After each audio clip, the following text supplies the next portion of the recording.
Good morning guys, welcome to my YouTube channel moms village recipes. So ಇವತ್ತು ಬೆಳಗ್ಗೆ ನೋಡ್ಬೋದು ನೀವು ಜೋರು ಮಳೆ ಬರ್ತಾ ಇದೆ. ತುಂಬ ದಿನಗಳಾದಮೇಲೆ ಇಷ್ಟು ಜೋರು ಮಳೆ ಬರ್ತಾ ಇದೆ ಅನಿಸುತ್ತೆ. ಮುಂಚೆ ಎಲ್ಲ ಮೊನ್ನೆ ಎಲ್ಲ ಅಷ್ಟು ಮಳೆ ಇರಲಿಲ್ಲ, ಸ್ವಲ್ಪ ಬಿಸಿಲು ಬರ್ತಾ ಇತ್ತು. ಇವತ್ತು ಜೋರು ಮಳೆ ಬರ್ತಾ ಇದೆ ಬೆಳಗ್ಗೆನೆ. ಮಳೆ ಜೊತೆ ಗಾಳಿ ಕೂಡ ಇದೆ. ಇದು ತುಂಬ ಹೊತ್ತು ಇರಲಿಕ್ಕಿಲ್ಲ, ಇನ್ನು ಸ್ವಲ್ಪ ಹೊತ್ತಲ್ಲಿ ಕಡಿಮೆ ಆಗ್ಬೋದು ಮಳೆ. ಅನಿರೀಕ್ಷಿತ ಮಳೆ, ನಾವು ಅಂದ್ಕೊಂಡಿರಲಿಲ್ಲ ಇವಾಗ ಎಷ್ಟು ಜೋರು ಮಳೆ ಬರುತ್ತೆ ಅಂತ ಹೇಳಿ. ನಮ್ಮನೆ ಕರುಗಳು ನೋಡಿ ಇಲ್ಲಿ, ಅವುಗಳು ಎಷ್ಟು ಮಳೆ ಬಂದರೂ ಸಹ ಮೇಯ್ತಾನೆ ಇದೆ, ಹೋಗಲಿಕ್ಕೆ ಕೇಳ್ತಾ ಇದೆ ಒಳಗಡೆ.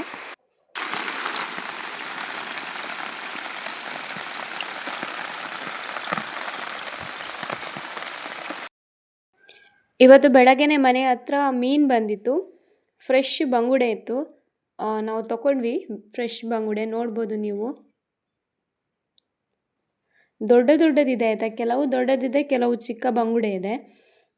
ಇದನ್ನು ಸಾಂಬಾರು ಮಾಡುವ ಅಂತ ಹೇಳಿ ನೋಡಿ. ಬಂಗುಡೆ ಕ್ಲೀನ್ ಮಾಡಿ ಆಯಿತು, ಇದನ್ನು ಚೆನ್ನಾಗಿ ವಾಶ್ ಮಾಡ್ಕೊಳ್ತಾ ಇದ್ದೀನಿ. ಬಂಗುಡೆನ ಕ್ಲೀನ್ ಮಾಡೋದು ತುಂಬ ಈಸಿ, ಬೂತಾಯಿಗಿಂತ ಬೇರೆ ಮೀನಿಗಿಂತ ಕಂಪೇರ್ ಮಾಡಿದರೆ ನನಗೆ ಬಂಗುಡೆ ತುಂಬ ಈಸಿಯಾಗಿ ಕ್ಲೀನ್ ಮಾಡ್ಬೋದು. ಸೊ ಕ್ಲೀನ್ ಮಾಡಿ ಆಯಿತು.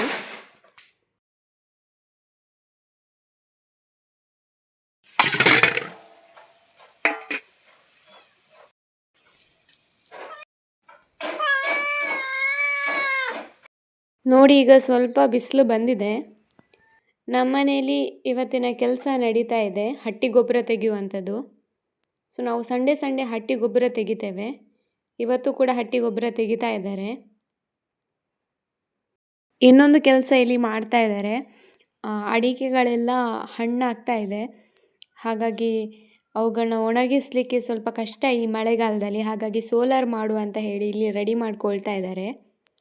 ಇದು ಗಾಳಿಗೆ ಬಿದ್ದಿರುವಂತಹ ಅಡಿಕೆ ಮರ. ಇದನ್ನು ತಗೊಂಡು ಬಂದು ಕ್ಲೀನಾಗಿ ಅದಕ್ಕೆ ಎಲ್ಲ ರೆಡಿ ಮಾಡ್ಕೊಳ್ತಾ ಇದ್ದಾರೆ ನೋಡಿ, ಈ ಥರ.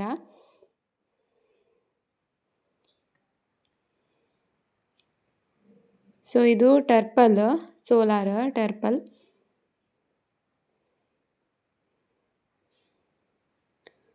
ನೋಡಿ, ಫೈನಲ್ ಆಗಿ ರೆಡಿ ಆಯಿತು. ಈಗ ಸ್ವಲ್ಪ ಕೆಲಸ ಮುಗೀತು ಇದರದ್ದು. ಸೋಲಾರ್ ರೆಡಿ ಆಯಿತು, ಇನ್ನೂ ಅಡಿಕೆ ಒಣಗಿಸ್ಬೋದು. ಇವತ್ತು ನನ್ನ ದೊಡ್ಡಮ್ಮ ಲಾಸ್ಟ್ ಈ ಸೀಸನ್ನ ಹಲಸಿನಕಾಯಿ ಪಲ್ಯ ಮಾಡಿದರು ಅಂತ ನನಗೂ ಕೊಟ್ಟಿದ್ದರು. ಇನ್ನೂ ಹಲಸಿನಕಾಯಿ ಇರಲ್ಲ, ಚೆನ್ನಾಗಾಗಿದೆ. ಇದಕ್ಕೆ ಕಲ್ಲೊಗ್ಗರಣೆ ಎಲ್ಲ ಕೊಟ್ಟಿದ್ದಾರೆ, ನನಗೆ ತುಂಬ ಇಷ್ಟ. ಸೊ ಅದನ್ನು ಸ್ವಲ್ಪ ಬಿಸಿ ಮಾಡ್ಕೊಳ್ತಾ ಇದ್ದೇನೆ ಮಧ್ಯಾಹ್ನದ ಊಟಕ್ಕೆ.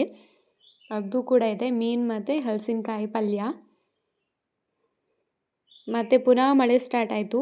ಸಂಜೆ ಅಷ್ಟೊತ್ತಿಗೆ ನಾನು ಇನ್ನೊಂದು ರೆಸಿಪಿ ಮಾಡ್ತಾ ಇದ್ದೇನೆ. ಮೊನ್ನೆ ಪತ್ರೊಡೆ ಇತ್ತಲ್ಲ, ಒಂದು ಪತ್ರೊಡೆನ ನಾನು ಎತ್ತಿಟ್ಟಿದ್ದೆ.